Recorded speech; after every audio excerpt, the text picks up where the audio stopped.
পর্দা করে চলো নারী, না হলে জাহান্নাম হবে তোমারি। পর্দা করে চলো নারী, না হলে জাহান্নাম হবে তোমারি। বাঁচবা কদিন দুনিয়াতে একটু দেখো চিন্তা করি। পর্দা করে চলো নারী, না হলে জাহান্নাম হবে তোমারি। পর্দা করে চলো নারী, না হলে জাহান্নাম হবে তোমারে। ভাইজান একটু কথা বলবেন। হযরত আয়েশা তিনি পর্দা করছেন মরা মানুষকে দেখে না জীবিত মানুষকে দেখে? একটু হ্যাঁ না বলেন তো, কথা বলুন। মরা মানুষকে দেখে। তাহলে এই মেলাতে ঘুরছে তো যেটি নারী ঘুরছে এরা জীবিত আর পুরুষগুলো সব মরে আছে নাকি? বলুন।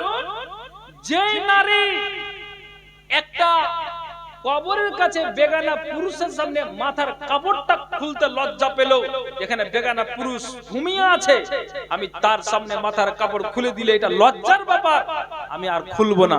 তো আয়েশা নিজেই বলছে 3 নম্বর কবর হয়ে যাওয়ার পরে আমি আর মাথার কাপড়টাকে আর খুলতাম না। একবার জোরে বলেন সুবহানাল্লাহ। তাহলে যেই নারী মাথার কাপড়কে খুলে না একটা মরা মানুষকে দেখে, তাহলে আপনার সামনে জীবিত মানুষ ওপেন ঘুরছে আর ফিরছে, তাহলে আপনার মাথা ব্যথাটা কিসের হচ্ছে বলুন? আমি নারীদের উদ্দেশ্যে এই কথাটা বলতে চাইছি। আল্লাহু আকবার। আমার মতো একটা ওপেন পুরুষকে আপনি দেখতে পান, কি করে নজর যায়? জি, তাহলে আয়েশা কত সংযত করে চলেছিলেন। এইজন্য আল্লাহ বলছেন ওয়াকুল্লিল মুমিনাতি ইয়াকুদুনা মিন আবসারিহিন্না ওয়া ইয়াহফাজনা ফুরুজাহুন্না ওয়ালা ইবদিনা যিনাতাহুন্না ইল্লা মা যাহারা মিনহা ওয়াল ইয়াজরিবিনা বিখুমুরিহিন্না আলা জুয়ুবিহিন্না ওয়ালা ইবদিনা যিনাতাহুন্না।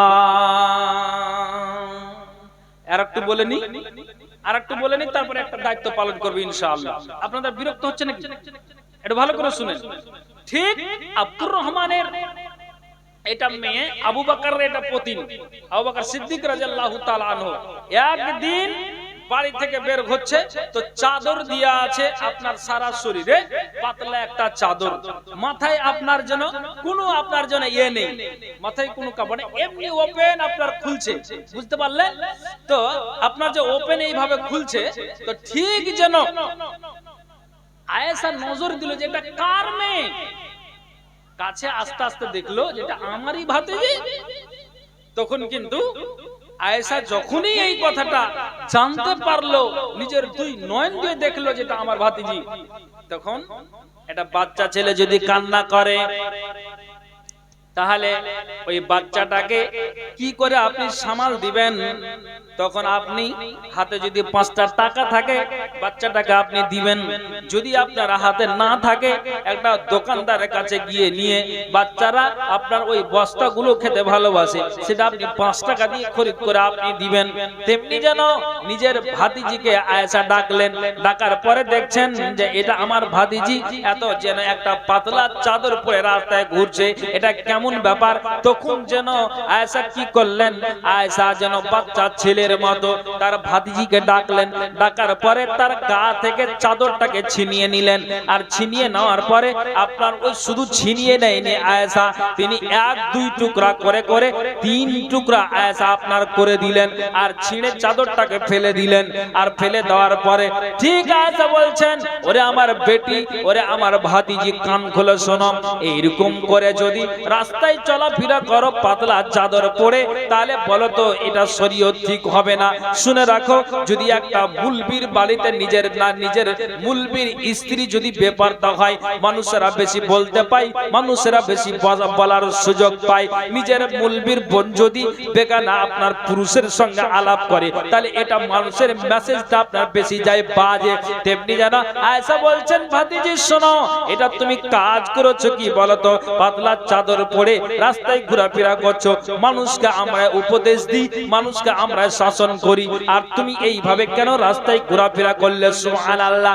তখন আয়েশা বললেন, বাড়ির ভিতরে গেলাম, আর বাড়ির ভিতরে গিয়ে আমি দেখলাম যে একটা পুরানো চাদর আছে, চাদরটা খুব মোটা ধরনের চাদর, ওই চাদরটা দিয়ে আমি আমার ভাতিজির গায়ে চাপিয়ে দিলাম, আর বললাম রাস্তায় চলবে নজরকে নিচু করে চলবে, মাথায় কাপড় দিয়ে চলবে, কিন্তু খবরদার পাতলা চাদর পরে রাস্তায় বের হবে না।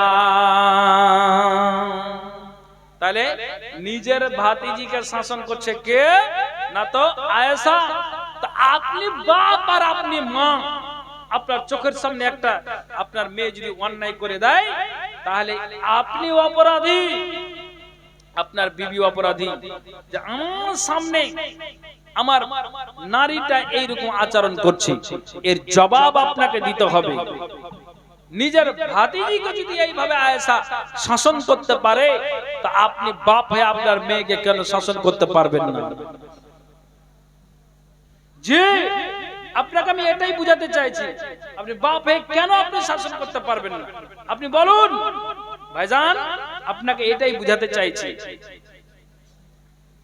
বানু তামিম গোত্রের কিছু মহিলারা মা আয়েশার কামরাতে আছেন। দেখেন হাদিসটা শুনেন। ওয়া দাখালা নিসওয়াতুম মিন বানি তামিমিন আলা উম্মিল মুমিনিনা আয়েশা রাদিয়াল্লাহু তাআলা আনহা। বানু তামিম গোত্রের কিছু নারীরা ঠিক যেন মা আয়েশার দরবারে আসলেন মসলা মাসাইল জানার জন্য, অনেক কিছুকে জানার জন্য মা আয়েশার কাছে এসেছেন। তখন যেন মা আয়েশা নজর দিলেন ওই বানু তামিম গোত্রের নারীরা যে এসেছে, আলাইহিন্না শিয়াতুন রিকাকুন, তাদের গায়ে যে চাদর আছে অতি পাতলা চাদর, তাদের গায়ে যে চাদর আছে অতি পাতলা চাদর, এত পাতলা চাদর, এত পাতলা কাপড়, ওই চাদর দেখে ওই চাদরের ছিদ্র দিয়ে এপার ওপার দেখতে পাওয়া যায়। সুবহানাল্লাহ। তখন মা আয়েশা বলছেন, ওরে বানু তামিম গোত্রের মহিলারা, তোমরা যে এইভাবে পাতলা চাদর পরে রাস্তায় ঘোরাফেরা করছো, শোনো আমি তোমাদেরকে জানিয়ে দিচ্ছি, যদি তোমরা আল্লাহওয়ালি নারী হও, যদি তোমরা ঠিক যেন পরহেজগার দিনদারি নারী হও, তাহলে ফালাইসা হাজা বিলিবাসিল মুমিনাতে, তাহলে একটা মুমিনা নারীর এটা পোশাক নয় যে এই আপনার যেন পাতলা চাদর পাতলা কাপড় পরে একটা মুমিনা নারী রাস্তায় চলাফেরা করবে, এটা মুমিনা নারীর এটা উচিত নয়। কিন্তু হ্যাঁ, ওয়া ইন কুনতুন্না গায়রা মুমিনাতিন, যদি তোমরা গায়ের মুসলিম হও, যদি তোমরা আল্লাহওয়ালি নারী না হও, ফাতামাত্তাআনা বিহি, এটাই তোমাদের জন্য লাভদায়ক, এই চাদরটা যে পরিধান করেছো এটাই তোমাদের জন্য ঠিক আছে। আর মুমিনা নারী হতে গেলে এরকম পাতলা চাদর পরা তোমাদের উচিত হয়নি। আল্লাহু আকবার। আপনি দেখুন, তাহলে এখানে যারা বসে আছে, বলদিয়া পুকুরের যে মা বোনেরা আছেন, আরো যারা এই এলাকার অঞ্চলের থানার যারা আছেন, আমি আপনাকে বলি, আপনি আর আমি এটা দাবি করে বলবো যে মুমিনা নারী এরা, তাহলে মুমিনা নারীর কোনদিন এরকম আচরণ হতে পারে না, পারে না, পারে না। আল্লাহ পাকের রাসূলের বিবি আয়েশা এটাই বুঝাতে চাইলেন কি, যে যদি মুমিনা নারী হও তাহলে এইরকম পোশাক পরিধান করে আর পাতলা পাতলা চাদর পরিধান করে রাস্তায় ঘুরবে, এটা উচিত নয়। তবে হ্যাঁ, যদি তোমরা গায়ের মুসলিম হয়ে থাকো, তাহলে এই চাদর আর এই পোশাকই তোমাদের জন্য ঠিক আছে। ভাইজান, তাহলে শরীয়ত পর্দার ব্যাপারে কত গুরুত্ব দিয়েছেন। আজ প্রতিদিন জালসা হয়, কয়েকদিন পরে ভাদু আঞ্জমানে জালসা, এই তো বাৎসরিকে জালসা প্রতিদিন আপনি আমি যেন হাজার হাজার জালসা শুনে যাচ্ছি। বক্তারা জালসা আপনার বক্তৃতা প্রতিদিন রেখে যাচ্ছে জালসার সিজনে। আমি আপনাকে বলছি, এতদিন ধরে শুনে যাচ্ছি আর শুনছি, আর বক্তারা বলে যাচ্ছে, এটাকে বাস্তবে আমলে পরিণত করতে হবে, তাহলে পরিত্রাণ পাবো, নচেত নয়। আমি আপনাকে এটা বুঝাতে চাইছি, এটা আমি আপনাদেরকে বলতে চাইছি। ভাইজান, অতএব এই রকমের আচরণের নারী যদি আপনার বাড়িতে থাকে, তাহলে আপনি সাবধান। কেন? আপনার চোখের সামনে এরকম অন্যায় করবে, কাল কিয়ামতের দিন জবাব আপনাকে দিতে হবে। হায় আল্লাহ, না তো আপনি শুনুন, আপনাকে একটা শুধু কথা বলি, কথাটা কি যাতে করে আপনার এই কথাটা মগজে উঠে যায়, মা বোনদের জন্য এই কথাটা মগজে উঠে যায়। কি কথা? ঠিক জানো, মা আয়েশা তিনি ঠিক বাড়ি থেকে বের হয়েছেন, আর সেই জঙ্গে জামালের যুদ্ধতে, তো ওখানে গিয়ে আন ইয়ামিনিহি কাতলা ওয়া আন ইয়াসারিহি কাতলা, ডান দিকে তাকাই মানুষ, মরা মানুষ আপনার পড়ে আছে, বাম দিকে তাকাতে গেল ওই ঘালা আম্মার বিন ইয়াসার। তখন মা আয়েশা বলছেন, আয়েশা বাড়ি থেকে বের হয়ে ডান দিকে আর বাম দিকে, সামনে আর পিছনে তাকাও, তো তোমাকে একটা কথা বলি, তুমি কি সূরা আহজাবটা খুলে দেখেছো? তখন আয়েশা বলছেন যে সূরা আহজাবটা আমি খুলে দেখবো আর পড়বো, তার মানে? তখন আয়েশা বললেন, না। আম্মা বিন ইয়াসার বলছেন, হ্যাঁ বাড়ি যাও আর গিয়ে সুন্দর করে সূরা আহজাবটাকে খুলে দেখবে। আল্লাহু আকবার, কেমন কথা! আয়েশা বলছেন, এই কথাটা যখন আমার কানে আসলো, আমি ওখান থেকে বাড়ির দিকে রওনা দিলাম, আর বাড়ির দিকে রওনা দিয়ে আমি বাড়িতে যখন গমন করলাম, তখন আমি সূরা আহজাবের আমি যে আয়াতটাকে যখন খুলতে আমাকে বলা হলো, আমি শুরু থেকে তেলাওয়াতটা শুরু করে দিলাম, আর শুরু করে দিয়ে পড়তে পড়তে পড়তে পড়তে এমন একটা আয়াতে এসেছি, আয়াতটা হলো এই, আউযু বিল্লাহি মিনাশ শাইতানির রাজিম ওয়া কারনা ফি বুয়ুতিকুন্না ওয়া লা তাবাররাজনা তাবাররুজাল জাহিলিয়াতিল ওলা। এই আয়াতটা যখনই মা আয়েশা পেলেন, আয়েশার চোখ দিয়ে জল আসলো। আল্লাহ, সত্যি এটা আমার ভুল হয়েছে, এটা আমার অন্যায় হয়েছে, এটা আমার দ্বারা দিয়ে ঠিক হয়নি। আয়েশা বললেন, শোনো, এটা আমার দ্বারা দিয়ে অন্যায় হয়ে গিয়েছে। কেননা আল্লাহ রাব্বুল আলামিন বলছেন, শোনো এর নারীকুল, এর নারীরা তোমাদেরকে জানিয়ে দেওয়া হচ্ছে, তোমরা নিজ গৃহে অবস্থান করবে, তোমরা জাহেলি যুগের মতো তোমরা খবরদার নিজের সৌন্দর্য প্রদর্শন করে রাস্তায় ঘুরে বেড়াবে না, তোমরা চলাফেরা করবে না। হায় আল্লাহ, আমি আপনাকে বলি, একটা ভুলের কারণে হযরত আয়েশা কাকতিমিন করছেন, এটা শরীয়তের ভুল হয়ে গেল, এটা অন্যায় হয়ে গেল। আয়েশা যেন ঠিক যেন বলেছিলেন যে আমার স্বামী যেখানে ঘুমিয়ে আছে, আমার আব্বা যেখানে ঘুমিয়ে আছে, ওখানে আরেকজন বেগানা পুরুষ ঘুমিয়ে আছে, তার নাম হলো হযরত উমর। ওই তিনজনের মধ্যে আমার যেন ওই জায়গাতে কবরটা হয়। আমি এতদিন স্বামীর সঙ্গে যে আমি যে কটা মাস আর বছর যে আমি ঘর সংসার করেছি, আল্লাহ আমি সেইভাবে আমার স্বামীর সাথে কবরেও পাশে আমি থাকতে চাই, কিন্তু এটা ভুলের কারণে আয়েশা লজ্জায় পড়ে গিয়ে নিষেধ করে দিয়েছিলেন, ওখানে যেন আমাকে দাফন করা না হয়। হাজার হাজার তাহলে নারীরা রাস্তায় চলে আর ভুল করে, তাহলে আপনি বলুন, এটাকে এই জীবদ্দশায় সঠিক করে নিতে হবে। একটা ভুলের কারণে আয়েশার ঘুম আসে না, মাথায় যেন সব সময় যেন ঘুরছে যে কোন এমন অপরাধ করে দিলাম। আল্লাহু আকবার। আর একটা ভুলের কারণে লজ্জিত হচ্ছে যেটা কি করলাম। ভাইজান, আপনাকে একটা কথা বলি, মুসলমান একজোট হতে হবে। আল্লাহ পাক রাসূলের একটা হাদিস আছে যে শেষ জামানায় এমন যুবক তরুণদের আবির্ভাব ঘটবে যে তারা মানুষের সামনে মিষ্টি মিষ্টি কথা বলে মিশুক হয়ে গিয়ে আপনাকে জানে মেরে দেওয়ার চেষ্টা করবে। এটা রাসূলের স্পষ্ট হাদিস। আপনি দেখুন, সারা ভারতবর্ষ আপনি আনাচে কানাচে এখানে ওখানে মুসলমানদের প্রতি অন্যায় অত্যাচার অবিচার চলছে, বিনা অপরাধে মেরে দেওয়া হচ্ছে। কয়েক নভেম্বরের সময়, নভেম্বর মাসে বালুরঘাট থেকে জালসা করে আসছে একটা বৃদ্ধ মানুষকে ও কারণে মেরে দিল, মোবাইল কেড়ে নিল, তার ব্যাগ কেড়ে নিল। কিসের জন্য? কিন্তু বলার ওখানে আর কোনো সুযোগ বা ক্ষমতা আসছে না যে কেন এই কাণ্ডটা হলো। ভাইজান, আমি লম্বা করব না, আমি একটা শুধু হাদিস বলবো মাদ্রাসাকে কেন্দ্র করে। যারা আপনারা বসে আছেন, এই ব্যাপারে কোরআন আর হাদিসের আলোচনা করতে গেলে অনেক দীর্ঘ সময় লাগবে, পিছনে আরেকজন বক্তা আছেন, মা বোন যারা আপনারা আছেন, তবে একটা আমি কথা বলি, এই কথাটা, এই হাদিসটা বলেই আমি আমার বক্তব্য ইনশাআল্লাহ মানে সমাপ্ত করে আমি মাদ্রাসার দিকে যাব। শুধু একটা বলি দিই হাদিসটা হলো এটাই যে আল্লাহ রাসূল সাল্লাল্লাহু আলাইহি সাল্লাম তিনি যখন মারা যান 13 থেকে 14 দিন অসুখ থাকার পর তিনি দুনিয়া থেকে বিদায় হয়েছেন। হযরত আবু বকর মৃত্যুর সময় উপস্থিত ছিলেন না। হযরত আবু বকর আসলেন, আসার পরে দেখছেন তিনটি এমানি চাদর দিয়ে আল্লাহ পাকের রাসূলকে ঢাকা আছে। তখন আয়েশা পাশে আছে না, ডুকরে ডুকরে তার বেটি কাঁদছে যে স্বামী চলে গেল, দুনিয়া অন্ধকার হয়ে গেল।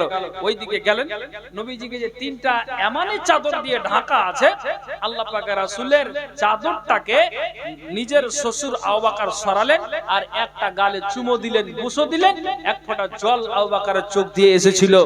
আসার পরে তখন ঠিক নবী মরে যাওয়ার পরে খেলাফতের দায়িত্ব হযরত আবু বকর 2 থেকে 2.5 বছর তিনি চালিয়েছিলেন। যখন তিনি যখন অসুস্থ হলেন, তিনি যখন তিনি মানে মরণমুখী হযরত আবু বকর, তখন জনসাধারণ বলছে এমনি এমনি অসুখ হলো, হয়তো আবু বকর ভালো হয়ে যাবে। কিন্তু যখন বললেন যে আমি মরে যাব, আমার পরিবর্তে এমন একটা মানুষকে দায়িত্ব দিয়ে যাচ্ছি বা তোমরা দিবে, আমি নামটা প্রস্তাব করছি, এটা আমার বংশের কেউ নেই, এটা আমার রক্তের কেউ নয়। তখন যেন এই কথাটা যখন বলতে গেলেন, তখন আমি আপনাকে বলি যে এটা হলো কে না, হযরত উমর। মানুষ জানতে পারলো যে আর আবু বকর আমাদের মাঝে থাকবেন না, তিনি দুনিয়া থেকে বিদায় হয়ে যাবেন। হযরত আবু বকর আয়েশাকে বললেন যে আয়েশা তুমি একটা কথা আমাকে জানাও, একটা কথা তুমি বলো তো। কথাটা বলে এটাই যে নবীজিকে যখন দাফন করা হয়, নবীজিকে যখন গোসল দেওয়া হয়, তখন কয়টা কাপড়ে নবীজিকে কাফন পরা হয়েছিল? আয়েশা বললেন আব্বাজান নবীজিকে 3টি কাপড়ে কাফনে পরিণত করা হয়েছে।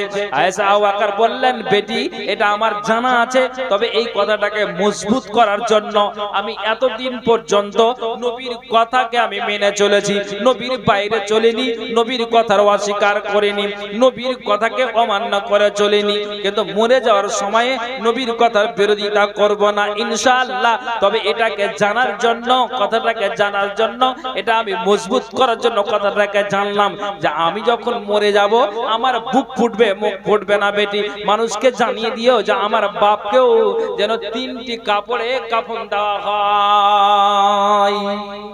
এটা বললাম কেন? কত ইমানদার মানুষ যে জানা কথাকে একটু মজবুত করার জন্য বেটির কাছ থেকে জেনে নিচ্ছেন যে আমি যতদিন খেলাফতের দায়িত্ব চালালাম বা ইসলাম গ্রহণের পর থেকে নবীর আমি বিরুদ্ধাচরণ করিনি, নবীর বাইরে চলিনি, আল্লাহ রাসূলের বিধিবিধানকে মেনেই আমি চলেছি। কাজেই বেটি মরে যাওয়ার পর মানুষকে এটা জানিয়ে দিবে যে আবু বকরের জন্য 3টি কাপড়ে কাফন দেওয়া হয়, না 2টি হবে না 5টি হবে। সুবহানাল্লাহ, কত ইমানদার মানুষ।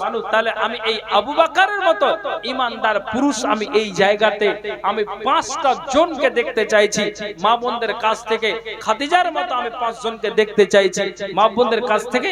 আর আপনাদের কাছ থেকে 1000 টাকা কোন আল্লাহর বান্দা আবু বকরের মতো দিতে পারবেন? কেউ কে আছেন একজন ইমানদার মানুষ? বলে মাওলানা নিয়ে আসেনি, তা আপনি এখানে লিখিয়ে দেন। আগামী কাল বা 1 সপ্তাহে পরে আপনি মাদ্রাসা যিনি ডাইরেক্টর আছেন উনাকে আপনি দিয়ে দিবেন। কে আছেন বলেন তো 1000 টাকা আমি দিব? কোন আল্লাহর বান্দা মহিলার তরফ থেকে চোরভিট্টি গ্রামের স্বামী মারা গিয়েছে, তার জন্য একটি নাক ফুল দিয়েছে। আলহামদুলিল্লাহ, এই যে আমার হাতে আছে। আল্লাহ যে বোনটা যে দিয়েছে যে উদ্দেশ্যে, আল্লাহ তুমি উদ্দেশ্য মনের বাসনাকে আল্লাহ তুমি পূরণ করো। আমিন সুম্মা আমিন বিরহমাতিকা ইয়া আরহামার রাহিমিন। আমিন বিরহমাতিকা ইয়া আরহামার রাহিমিন। আল্লাহ নাক ফুল দিয়েছে, এগুলো হলো সুন্নতি দান। আল্লাহ রাসূল এই দানগুলিকে পছন্দ করতেন। কাজেই যেন আমরাও যেন এইভাবে মা বোন, এই যে একজন বোন নাক ফুল দিয়েছে, আপনার হাতের পলা, আপনার কানের দুল, আর যেন নাক ফুল, আর আপনার যেন এই যতগুলো আছে সোনাদানা চাঁদি। আল্লাহ পাকের রাসূল যখন তিনি নারীদের ব্যাপারে বলছিলেন, তখন মহিলারা কি করলেন? মন খুলে প্রাণ খুলে আপনার জন্য আপনার সব খুলে দিতে লেগেছিলেন। একজন মহিলার সামনে নবীজি যখন জাহান্নামের বর্ণনা দিচ্ছিলেন, সেই নারী আপনার জন্য হাতের দুটো সোনার পলা ছিল, সোনার পলাকে খুলে দিয়েছেন। সুবহানাল্লাহ। আল্লাহ। কাজেই আমি আপনাদেরকে বলতে চাইছি মা বোন, আপনাদেরকেও বলছি একটু আল্লাহর ওয়াস্তে এই আপনার যেন সুন্নাতি দানগুলো, হাতের কানের পায়ের এই দানগুলো একটু আল্লাহর ওয়াস্তে মেহেরবানি করে দিয়ে পাঠান। বাবা ভাই আপনাদেরকেও বলছি যে আপনারাও অন্তত 500 টাকা হলেও আমি 5 জনকে চাইছি একটু এই মাদ্রাসার জন্য তাদের হাত থেকে বাড়িয়েছি, অন্তত 5টা জনকে চাইছি যে এই 5 জন আল্লাহর ওয়াস্তে এই মাদ্রাসার জন্য একটু দানটা দিয়ে যাবেন। কোন আল্লাহর বান্দা আছেন যে আমি দিচ্ছি 500 টাকা এই মাদ্রাসাকে কেন্দ্র করে? মা বোন কে আছেন আপনারা যে এই 500 টাকা এই মাদ্রাসার জন্য একটু মুক্ত হস্তে দান করবেন?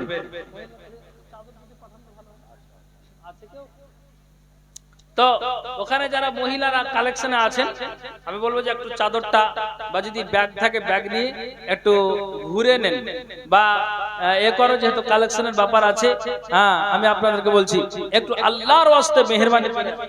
আলহামদুলিল্লাহ মাওলানা সাহেব উনি 500 টাকা দান দিয়েছেন। আল্লাহ এই দানকে আল্লাহ তুমি সাদরে গ্রহণ করো, যে আচ্ছা দান দিয়েছে মনের বাসনা উদ্দেশ্য আল্লাহ তুমি পূরণ করো। আমিন সুম্মা আমিন বিরহমাতিকা ইয়া আরহামার রাহিমিন।